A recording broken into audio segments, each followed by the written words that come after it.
Welcome to another episode of Beyond Coaching. Thanks for joining us, Scott.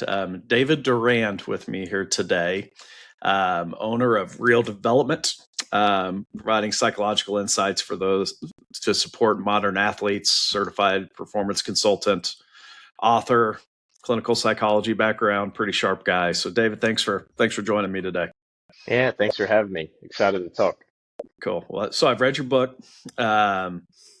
You sucked me in the first paragraph or two, talking about yourself as a young athlete and playing scared, put too much pressure on yourself, all those kind of things, which I could relate to. So what about that experience and your experience since made you kind of get to the point of like, I need to write a book about this? Yeah, sure thing. Yeah, growing up in a kind of performance-based household and growing up in Louisiana, performance and sports around here a big deal, youth sports. And so growing up in that way, and I'm very cerebral just kind of by nature and personality, and we just grew up as a perfectionist and put so much pressure on myself to where that love and desire to play the game and that freedom and that joy that came with it got tainted and I think distorted into more of like kind of this demandingness. I felt like, especially in high school, it became something I had to do rather than maybe something I really wanted to do. And I still love the game, but you kind of get sucked into playing in a different way, and it, like I said, taints the experience a bit. And so for me, I never thought that I really fulfilled my potential as an athlete, given all the training, all the things that I put into it, to the point where I was always trying to fix something, always trying to come at it as if this was a problem to be solved. And it was always the mental aspect. It always came back to kind of the psychological part of performance rather than a skill that wasn't there or a particular, asset on the court or on the field that wasn't quite developed enough. It was the transfer from practice to the games. It was me getting caught up in my own head and slowing myself down, or, playing the game in my head instead of the game on the court and not being fully present. So later, kind of after sports were done for me, later on, I just was continued fascinated by that, and then kind of, got into the field of clinical psychology, wanting to be a clinical psychologist. And I was in a program for that, and I'm working with athletes on the side and whatnot, strength and conditioning, player development.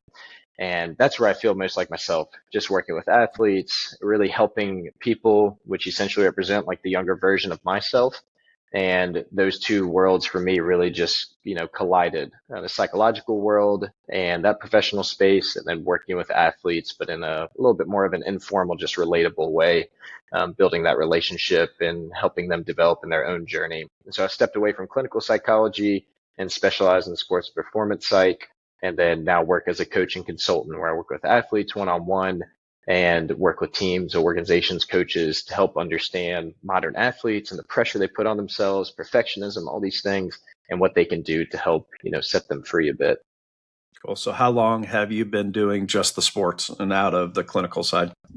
About 3 years. 3 years. So yeah, Cool. just been doing that about 3 years. So, Like I said, doing strength and conditioning yeah, and player development before that. But gotcha. Very good. Now, how you kind of touch on this in some of the, I can't remember if your Substack or your book on this one. Talk about how you think kids have changed, the impact of social media. Dive into that a little bit for me. sure thing. Yeah, so I think, we look at pressure, and pressure comes from expectations. And when we look at expectations, expectations come from beliefs. And, the kind of phrase that I like to use a lot of times right now is like modern athletes. The way I see it is they're over pressured and they're underprepared. I think we've amplified the pressure, but we've lost a lot of the preparation. We've lost a lot of the kind of platforms and spaces and parts of our culture that for a while were building up psychological skills in childhood and adolescence into adulthood. Whether that's even just, religious involvement or observances and community through church, or whether it's, community engagement involvement, or, whether that's even just relationships and friendships. We see loneliness skyrocketing. We see, people spending so much time on social media and technology. Adolescents, it's on average 5 hours, per day around, just for social media platforms, not just overall screen time. And so there's this space and time where they're growing up, and they're seeing a bunch of filters and edits and highlights, right? They're no longer looking at, Mr. Randy, the mechanic in the community, as like a role model or figure, as someone they can glean some wisdom from or learn from, whether it's in trade or in life. Rather, it's they all want to be influencers. They all are looking there, and that's kind of the role models, right? And so it's totally this tilt nowadays where it's less real, it's less engaged in reality in a grassroots way, and it's more artificial, it's more superficial, it's more removed and abstract and not real in the sense of, it appears a certain way, but it's not actually like that. And so if their brains are being formed in these images, these videos, these platforms in such a way, they're going to have unrealistic expectations. And those unrealistic expectations are, reinforcing a lot of unhealthy beliefs that they might have about themselves or about the world around them. And, when you have unhealthy beliefs and you have unrealistic expectations, what that leads to is unnecessary pressure.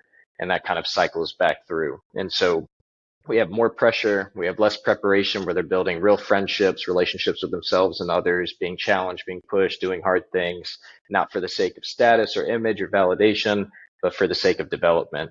And so, when you put those two together, it's not a great combination, but that's why I think, sports are so important, and missions behind what you're doing, and helping coaches as well, because coaches are dealing with issues now that they didn't have to deal with that long ago. Coaching looks very different. Instead of wearing a couple hats, they're wearing 20 hats now. They're the team therapist on top of being a coach for the game. Well, that's somewhere I get really worried with the coaches I work with at Friends University of getting outside. How do I say this? They're not a clinical psychologist, Right. and they're dealing with these mental health issues, and a lot of them are idealistic because they care and they want to help, but taking on things they shouldn't, Mm. and not referring along. Do you see that in your worlds, or kind of give me your thoughts on that? Yeah, absolutely. And it's tough. Yeah, I see it because there's again that lack of personal, preparation, personal psychological skills. Whether we're talking about, when I say psychological skills, I'm even talking about things like confidence, like self-trust or motivation, which really just boils down to effort. Can you control your effort? And then also we're looking at emotion regulation, decision making. All of these things are psychological skills that help make us more capable people. The reason we play sports is to develop these things so we can carry that beyond the game and into whatever else, we do in our lives.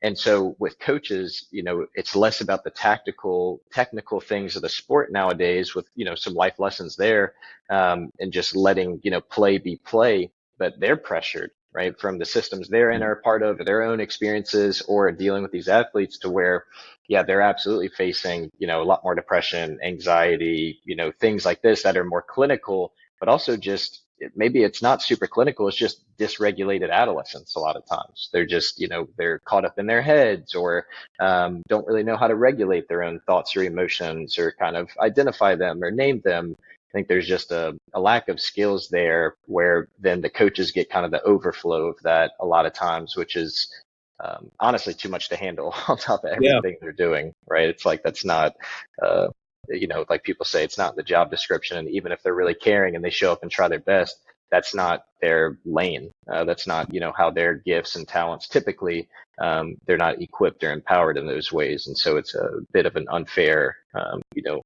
match. yeah. Something you said I really liked because foundationally they got to know their sport, and but these days with the access to information, if you don't know your sport, you're just kind of lazy. Mm. So, Yeah. or you can't discern what the right information is.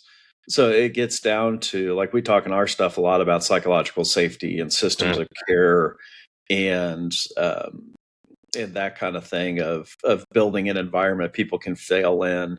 And as long as they're giving their best effort and being good teammates, they can stay in that environment. But I think Yes. that lines up with a lot of what you wrote about your book. I had a note down somewhere of, I mean, it's relationally driven Yeah. coaching. So get into the science a little bit for us.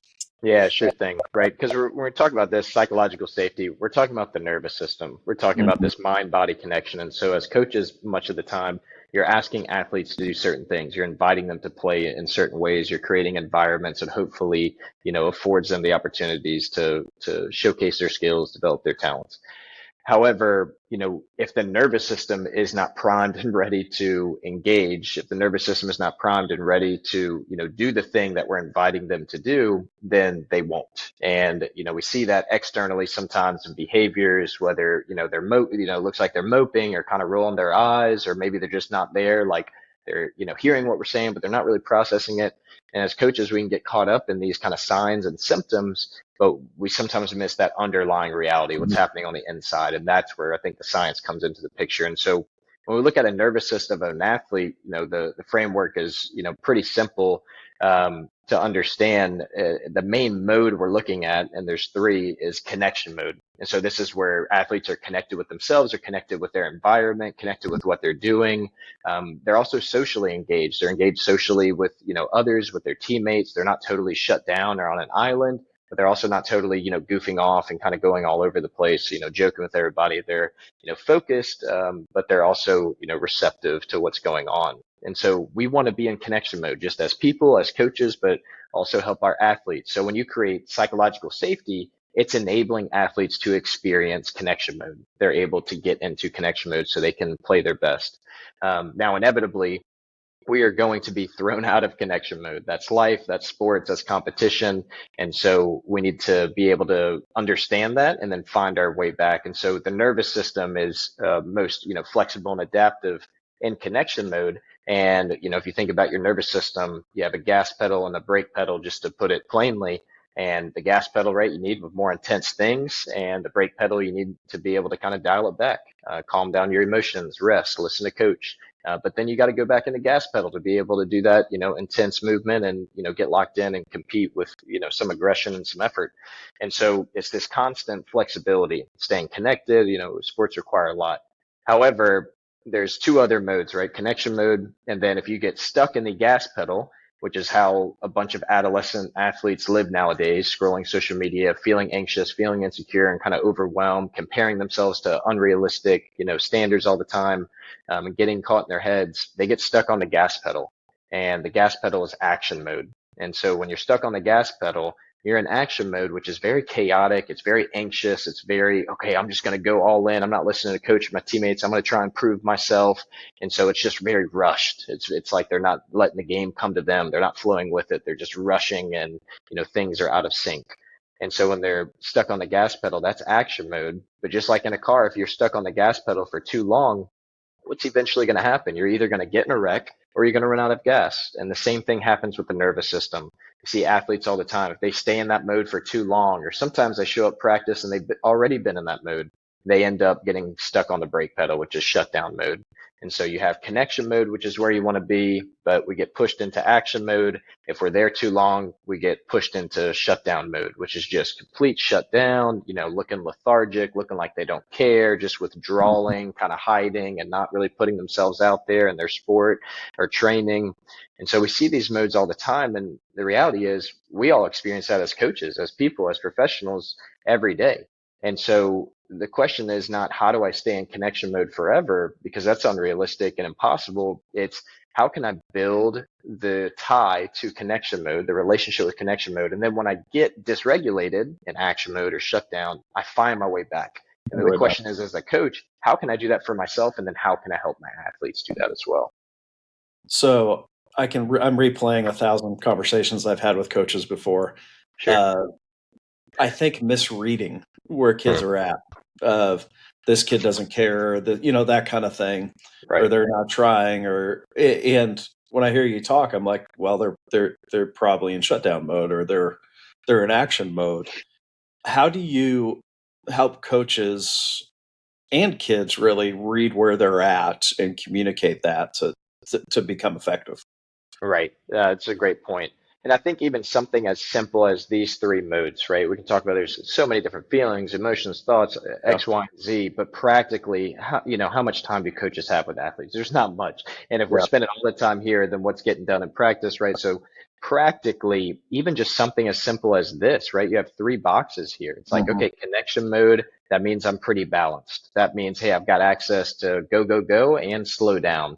I don't feel overly rushed, but I also don't feel like, I'm lazy. And so understanding that, that's one box. And then action mode's another box. Okay, this is where my head starts thinking too fast. It's like I can't keep up with the game around me, or I get overly like kind of anxious or nervous about to go play, or these kinds of things. When we feel like we get kind of caught up or spun up in ways, we're on the accelerator. Okay, that's action mode. And then, okay, shutdown mode. This is where I feel like I've just drifted into, not caring to try and, protect myself. Like we can fill those boxes, with these signs and these kind of behaviors and what is happening internally.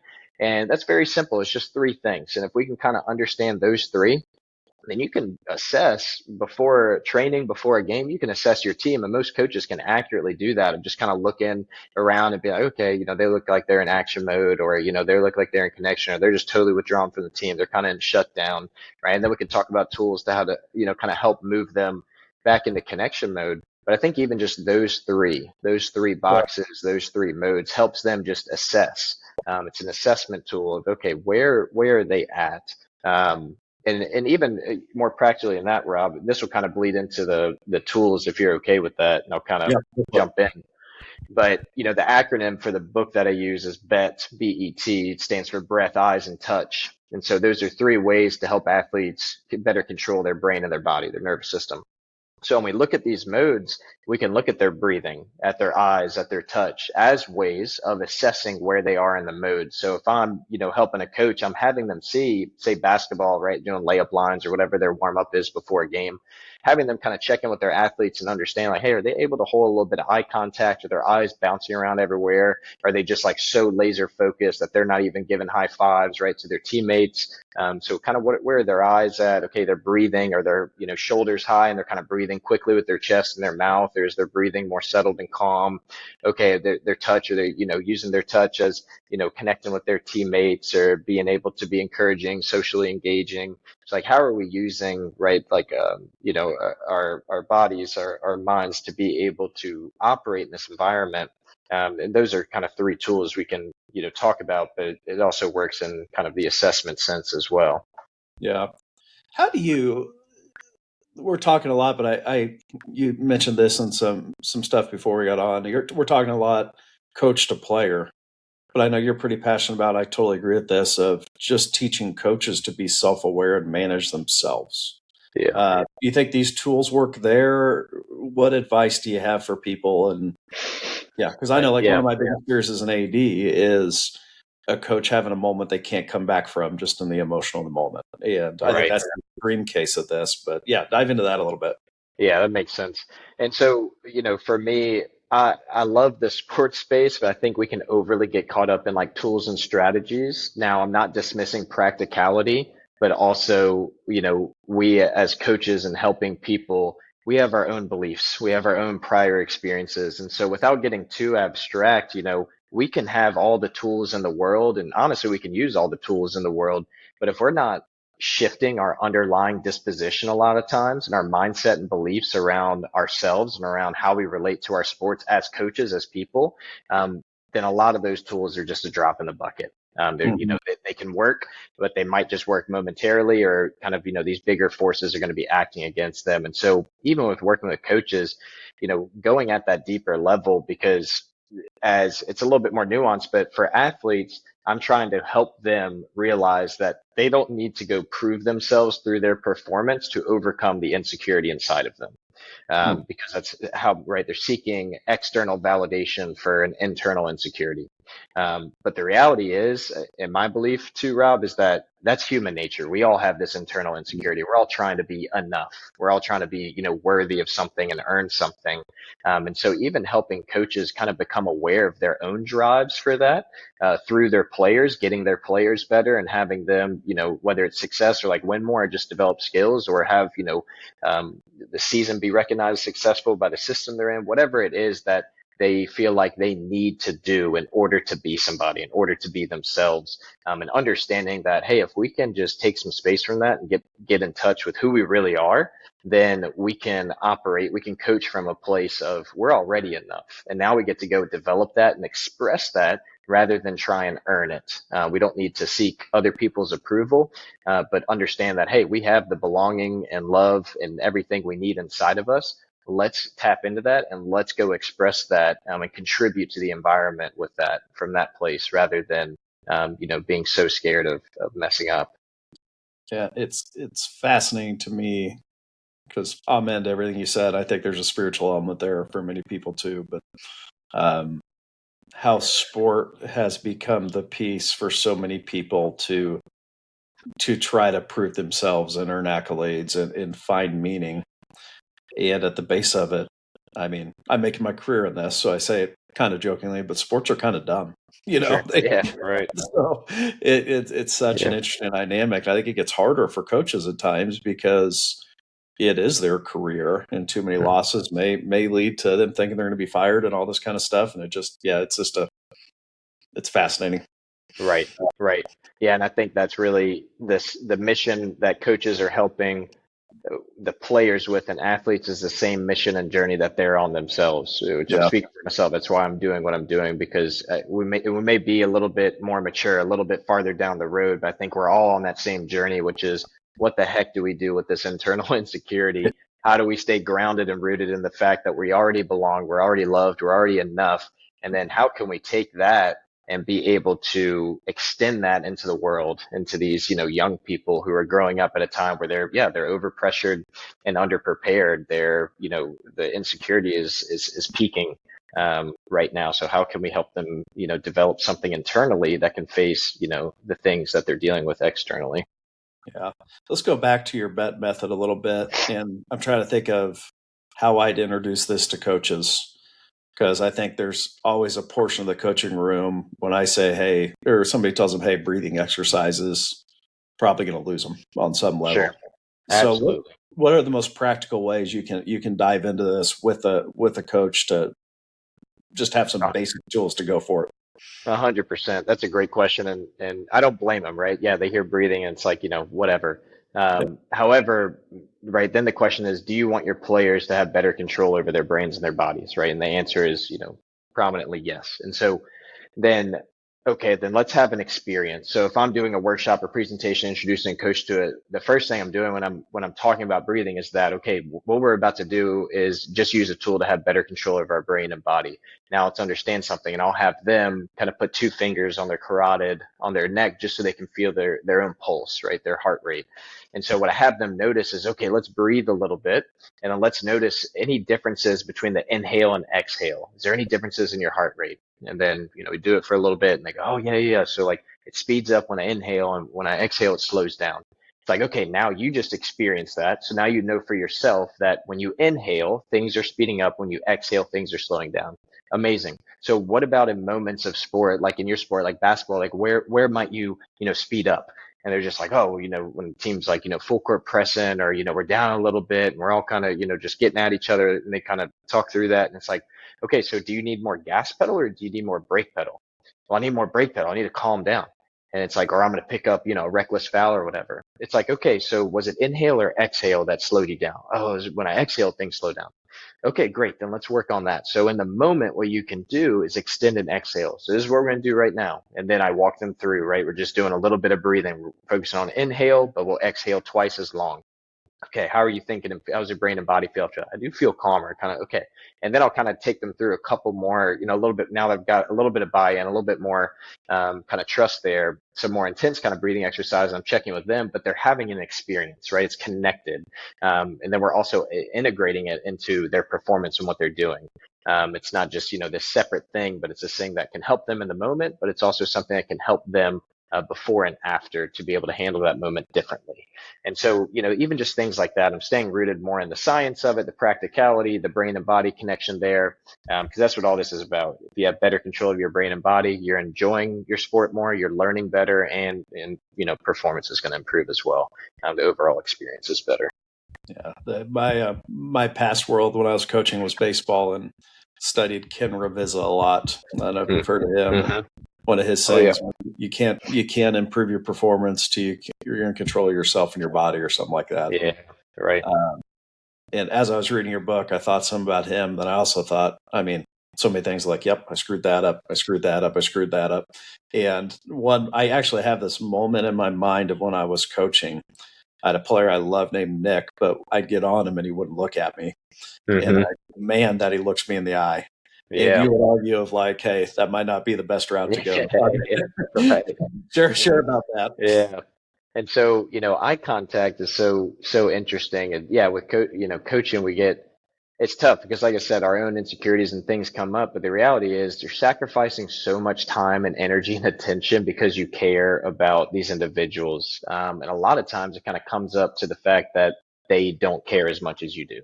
And that's hard. That's hard to deal with. And so that's, when a lot of emotions and things and power dynamics and things come up.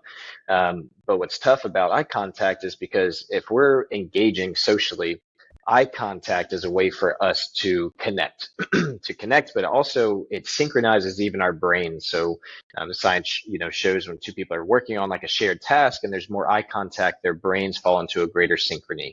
So their brain waves and things are syncing up their brain patterns. And so, relating that to sports and, team dynamics, like, okay, well, the more connected they are, socially, then, the better we say chemistry, like literally the better chemistry. And so they're able to do better, enjoy it more. However, we get broken out of eye contact because we get dysregulated. And so when we get, dysregulated, or athletes get dysregulated, their nervous systems go into that action mode or into that shutdown mode.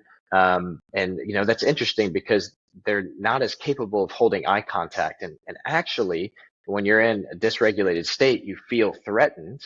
And so eye contact can communicate, a sign of danger, can communicate, can be threatening rather than helpful. And so one of the, phrases and kind of some of the psycho like therapy world that this comes out of is, they're not unwilling, they're just biologically unable. And so it's really not that they're unwilling and it's this disrespectful act to not look you in the eyes.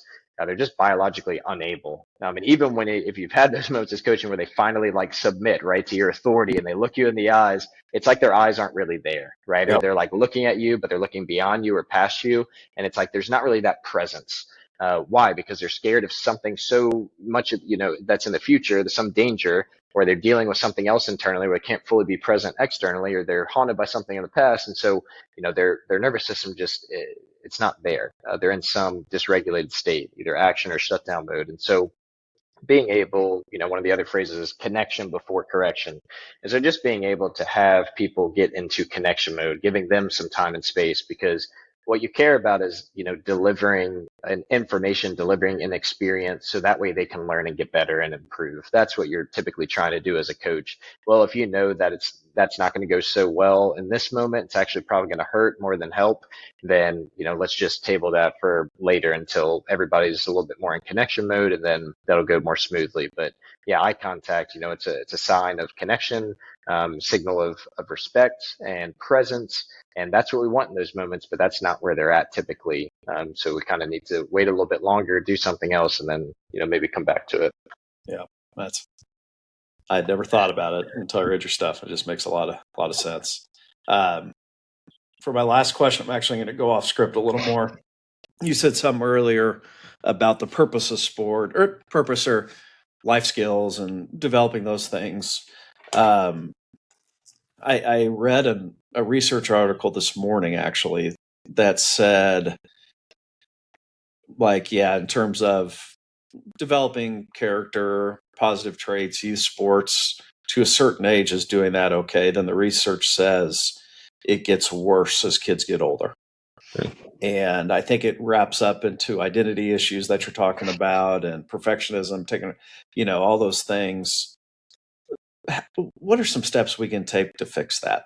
How Yeah, do so few people are going to make a living at it. And even if they are, the identity stuff's probably not going to help most of them if it's who they are. So right. yeah, I'm sure you've thought about it. What are Yeah, some ways to tackle this thing? yeah. That's a big one. Yeah. Two things just from the work that I do, because I'm very privileged in the fact that, I'm not a therapist or counselor, but essentially that's how I operate in my role, is having all these one-on-ones with young athletes that are dealing with those things, and I've shifted into that space. So I get to peek under the hood, and my background and training on the clinical side really helps me with that, because, there's types of kind of therapy that give great insights I think be helpful for coaches. one big thing, especially with the perfectionism and putting more pressure on themselves and just that shift, because you see it. They go from this kind of childlike, innocence and just freedom. Their eyes are wide and they're just playing to more of this self-conscious, usually age 11, 12, 13, right? Puberty. And some of that's just developmentally appropriate. Like we said, more overpressure, less prepared nowadays. And so it's gotten worse. But what I see is that what used to be the desires like, hey, I want to, I'd like to, I'd prefer, um, have shifted into the demands. I have to, I need to, I should, I'm supposed to. Now, demands are important because it's kind of like this moral language. And so it makes a lot of sense in the context of like religion, if you feel like you're, at stake of spiritual life or death, but it also makes sense in safety. Like I have two, super young boys. And so if their safety, I say like, you have to stay over here by me. Don't go into the street. Like that makes sense. It's going to get their nervous system. There's a lot of fear there, but there's also that demand there because I'm trying to keep them alive. But the issue is that we use that language and that disposition towards things that are not life or death, like sports. And that's what happens internally, is that these kids are growing up and they feel and believe deep down that they have to perform in a certain way, or they have to be perfect in order to be enough, or in order to prove themselves, like we said, or be somebody, or just exist. And so they're attaching that to sports and their performance and what it means. It means that it's life or death. Whether they succeed or they fail. And so it feels that way in the nervous system. But that nervous system, that brain is formed by the language that we use and the things, we believe. So I think that's a huge one for coaches, for parents, for individuals to understand, what language am I using? And then how can I help my athletes use that language that represents desires? Like, hey, I want to do this. I'd like to do this, rather than I have to, I need to, I should. So working with an athlete, it might be like, oh, I have to, be first string on the team this year. It's like, is that a have to, right? And so we'll understand that there's fears of not being good enough, or people, him embarrassing himself, and people not thinking he's great at what he does, all these things, but helping him, helping an athlete shift into the desires. Like, what do you really want here? What are you after? What are you looking for? What are you trying to do? And stay rooted in what they're for rather than, what they're against. That way they're approaching something rather than avoiding something. So that for me is huge. There's a lot more like to it and steps, but even just put simply, if we can help them shift from demands, like I have to, I need to, I must, I should, I'm supposed to, into desires, like I want to, I'd like to, I'd prefer, it sets a totally different flow of mindset. Yeah. That's really good. And with no preparation for the answer either. Well done. So we always wrap up with a rapid fire round where I ask 3 or 4 questions and you have no longer than 30 seconds to answer it. So we'll wrap up there. Cool. First one, what is one book that has greatly influenced your life and why? Ooh. I would say Brave New World by Aldous Huxley. I'm a English literature major in undergrad, so I love the humanities, big reader and writer, and so that one impacted me because it's really about society and consumerism and how we can just get so caught up in everything, but a lot of that is stale and superficial, and these kind of underlying things of the heart and caring about other people and relationships, the things that make us human, matter the most. Well, you might be the most intellectual guest I've ever had on the show, but I have read the book. Yeah, So, it's a good one. So, how has a failure in life set you up for a later success? Ooh. I would say, man, that's a great question. I'm going to kind of go broad on this because I felt like kind of my high school, sports, I put my entire identity into being an athlete. And I had a lot of injuries and held myself back so much. So I'll just kind of classify that whole thing. If you're looking at it from like, oh, is that a success or failure? From one perspective, it was just a great failure, like one big giant failure. That has led to, I feel like, my calling in life, led to my mission and purpose of meeting these athletes and the, I guess, relationship that I wish I had back then with someone who's a little bit farther down the road. And so for me, it's opened me up to the reality that it never really was about that in the first place. It was about something much, much greater. And now I get to tap into that side of it, which is a lot more fun. Right on. Good answer. How do you define success in your work? Success in my work is if I can help an athlete get in touch with who they really are at the core of themselves and develop some of that internal security by living and playing from that place and put less of their identity in the outcomes of their performance, then our work has been successful together. Hold on. Last one. In the last 5 years, what new belief, behavior, or habit has most improved your life?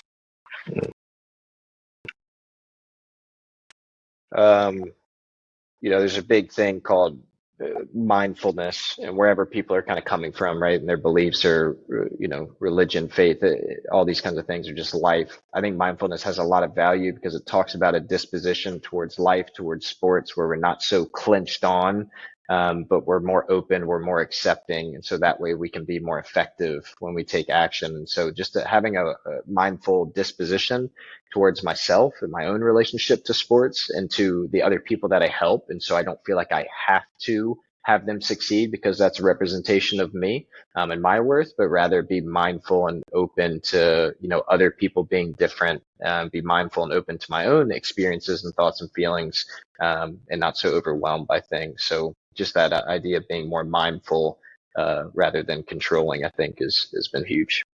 Right on.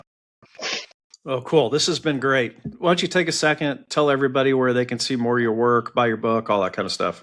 Yeah, sure thing. And so they can catch it on Amazon. It's called Bet on It, BET on it, a psychological approach to coaching Gen Z and beyond.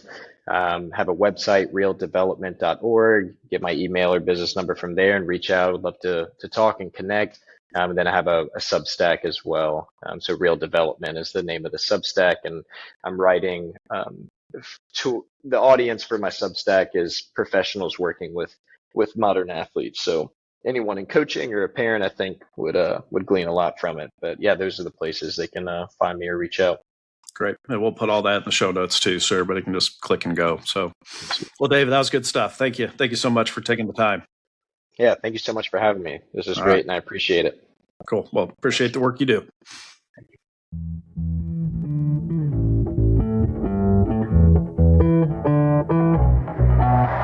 If this podcast is helpful to you, we go deeper in our weekly Substack newsletter.